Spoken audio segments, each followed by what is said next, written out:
go up again.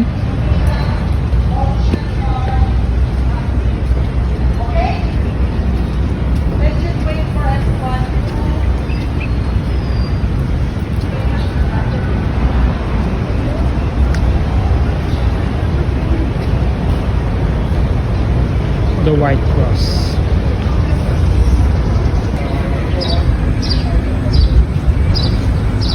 Pasok tayo sa isa sa mga dungeon.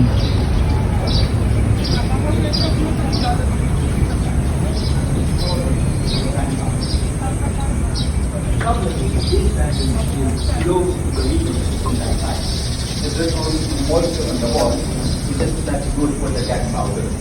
So that's the reason why they built the structure of the building on top of this dungeon to transfer the storage. You remember the building? Yeah. Okay. And during the Japanese time, they used this as a prison cell. Okay.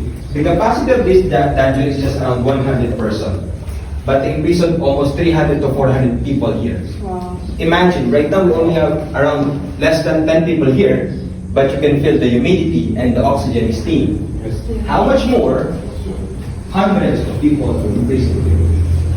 After the war, they discovered 70 to 90 dead bodies in this country. Because I told you, they recovered 600 decomposing bodies. And since it's already in the decomposing stage, they can determine the identity. That's the reason why they burned them in the mass grave, the White Cross. Okay? So let's go on this side. The second chamber here. Watch your head. These are the photos.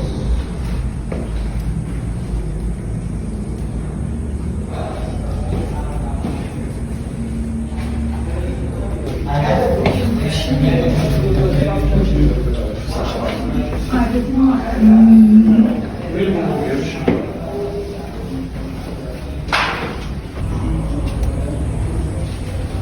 So nasa loob tayo ng dungeon.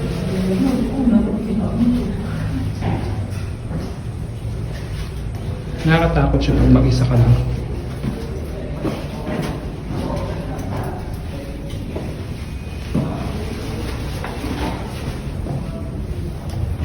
Imagine kung mga night explore. And then 8 p.m.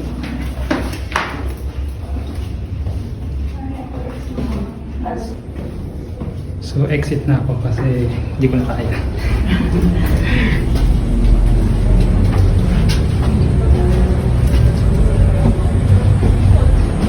And here's the light.